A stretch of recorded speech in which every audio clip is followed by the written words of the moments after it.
Fala de emprego, de oportunidades com a Camila Domingues. Camila Domingues, você fala que todo dia tem muito emprego, tem emprego de sobra por aí. Mas onde que estão essas vagas, hein? Pois é, Wellington, bom dia para você, bom dia para todo mundo, né? Agora, Wellington, é muito interessante, né? Eu falo isso sempre e tem mesmo emprego sobrando.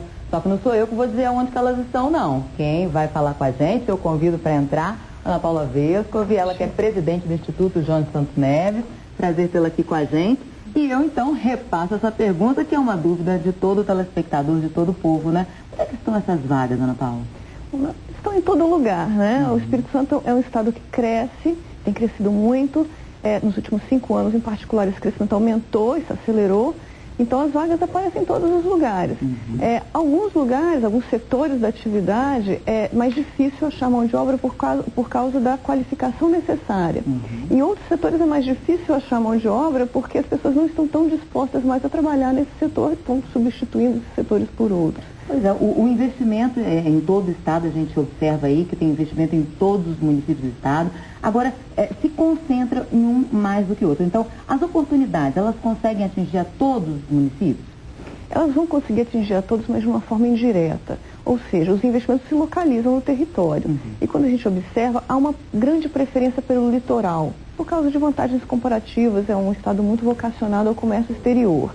Mas, efetivamente, quando esse negócio se instala no interior, ele dinamiza uma série de atividades econômicas que estão relacionadas, que às vezes a gente nem percebe que estão relacionadas, como, por exemplo, confecção de uniformes, preparação de alimentos, serviços de consultoria, que podem estar localizados em outros municípios, até bem distantes daquele onde está localizado o investimento. Então, você citou algumas áreas e eu te pergunto, quais são as áreas assim, mais promissoras nesse ano de 2011?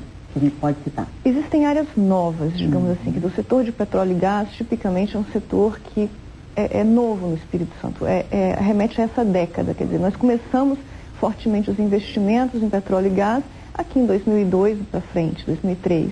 Então, é um setor novo e ele dinamiza muitas atividades.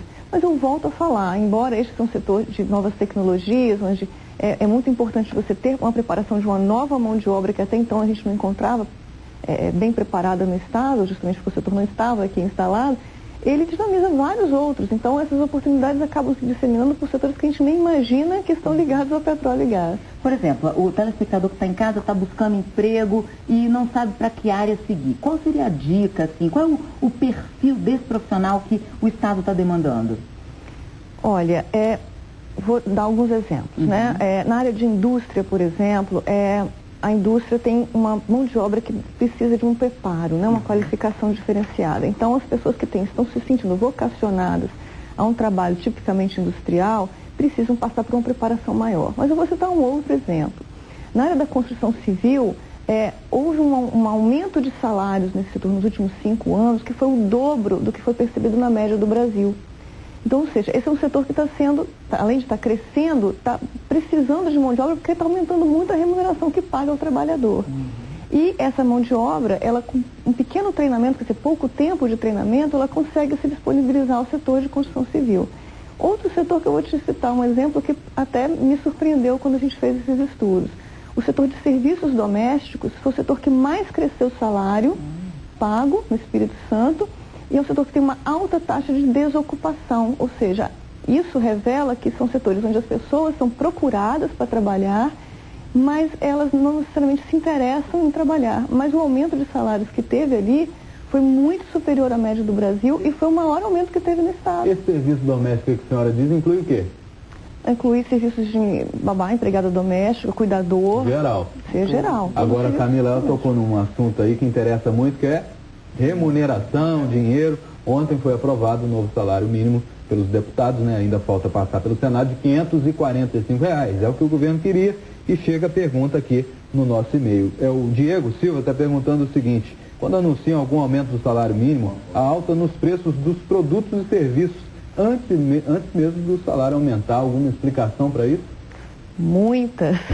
A primeira delas é que aumentos nominais de salário, quando a gente, por exemplo, adiciona R$30 ao salário, como no caso, eles não representam aumento real de renda. Justamente porque eles podem trazer por trás deles aumentos nos preços dos produtos. E o que há? É uma expectativa dos comerciantes, dos prestadores de serviços de um aumento de renda. né? Então, essa negociação entre a compra e venda de bens e serviços é que vai estabelecer o patamar de preços. Se a demanda sanciona o aumento de preços, o salário real acaba sendo muito mais baixo do que o nominal. Então, é importante a gente ter esse controle da inflação, isso é o mais importante do trabalhador do que ele vislumbrar simplesmente o aumento nominal. E, às vezes, isso engana, né? Porque a gente quer um aumento nominal e, às vezes, ele acaba indo embora. Nesse caso, não dava para aumentar mais? A avaliação da senhora deveria ser esse mesmo ou poderia ter aumentado um pouquinho mais? Porque o trabalhador sempre espera mais, né, Camila? É lógico. O salário mínimo, ele é regulado por lei. Então, é um dos salários, né, poucos salários na economia que tem uma lei que estabelece. Porque os demais são negociação coletiva, é a capacidade do empregador pagar aquele salário dentro da sua capacidade de perceber rendimentos também. Então, o que acontece é que esse salário mínimo também regula o sistema de previdência social no Brasil. E é interessante saber que essa é uma parte dos custos públicos do salário mínimo, porque 2/3 da previdência social estão assentadas no salário mínimo. 2/3 dos beneficiários da Previdência recebem salário mínimo. Então tá certo que o telespectador escreveu aqui no e-mail, ó, por que R$1 de aumento no salário do governo teria que desembolsar mais de 300 milhões? É isso. R$1 são 300 milhões para o custo da Previdência Social no Brasil. Agora, veja bem, ainda tem um custo público que está nas prefeituras. Você imagina uma pequena prefeitura do Nordeste, ou do Norte, ou de regiões mais pobres do Brasil, tem que ter capacidade de pagar isso. E às vezes é difícil para eles, porque são pequenas prefeituras de regiões realmente deprimidas economicamente, e às vezes eles deixam de fazer investimentos que é para a população toda. E acabam reconvertendo esses recursos para uma parcela dos servidores que ganham salário mínimo. Aproveitando a presença da senhora aqui, que é economista, e a correção do imposto de renda de 4,5%, se esperava talvez um pouco mais, a avaliação da senhora? Olha, o Brasil, ele tem que ter sempre a preocupação de as políticas, as medidas que são tomadas a quem beneficia. E, geralmente, essas medidas beneficiam grupos de pessoas. Quem paga imposto de renda no Brasil é um grupo, não é toda a sociedade, né? E quando você reduz a incidência do imposto de renda, reduz a arrecadação do imposto de renda, você reduz a entrada de tributos que podem estar sendo convertidos para a sociedade como um todo. Então, são trocas, são escolhas que são feitas. O dinheiro sempre sai de um lugar para ir para outro. Essas reflexões que a gente tem que fazer, porque essas são escolhas públicas, né? E que a gente legitima de alguma forma porque vivemos num sistema democrático. Então a gente tem que entender o que está por trás das coisas, os custos, de onde vem e para onde vão. A gente paga muito imposto, né, Camila? Ana Paula. Aí o telespectador fica indignado, ó, manda e-mail aqui falando, a senhora Ana Paula acha justo o nosso salário aumentar só 30? Os deputados aumentam muito mais que isso. Como é que eles conseguem esse aumento? O trabalhador só consegue...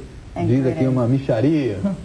Eu acho que seria muito justo que todos os trabalhadores tivessem pelo menos a recomposição de perdas inflacionárias, né? Ou seja, manutenção dos seus valores reais e um processo negociado de aumentos reais de salário, né? Agora, com quem que o Congresso negocia? Com a população. É uma negociação muito indireta, né? Porque esse ciclo de negociação acontece há 4 anos, digamos assim. Mas esse é um regime democrático, a gente tem que realmente fazer essas reflexões, são importantes. Urnas, né? A gente tem que dar o recado nas urnas. É isso. Camila com boas dicas, Ana Paula também com ótimas explicações. Obrigado pela participação de vocês. Só finalizando, Wellington, claro. Lembrando que a importância da qualificação, né, Ana Paula? Você sempre fala isso também. Exatamente. Quer dizer, o Espírito Santo hoje é uma economia em transição. Nós estamos transicionando porque nós temos recebido investimentos muito importantes, muitos investimentos, estamos mudando a nossa estrutura produtiva. Para colher essas oportunidades, para os capixabas perceberem essas oportunidades, é importante que a sociedade também se requalifique sempre para poder atender essa demanda por mão de obra que é crescente e é diferente a cada momento do tempo. Perfeito. Agora, comentando da defasagem da tabela do imposto de renda, é quase 60%, né? Em relação a qual período? Aí a gente faz uma comparação, imaginando 1, 2 anos atrás, teve uma defasagem grande? Não, a tabela de imposto de renda vem sendo atualizada na medida em que tenta recompor essa perda inflacionária dos salários, por exemplo, na média da economia, né? Então tem havido essa recomposição.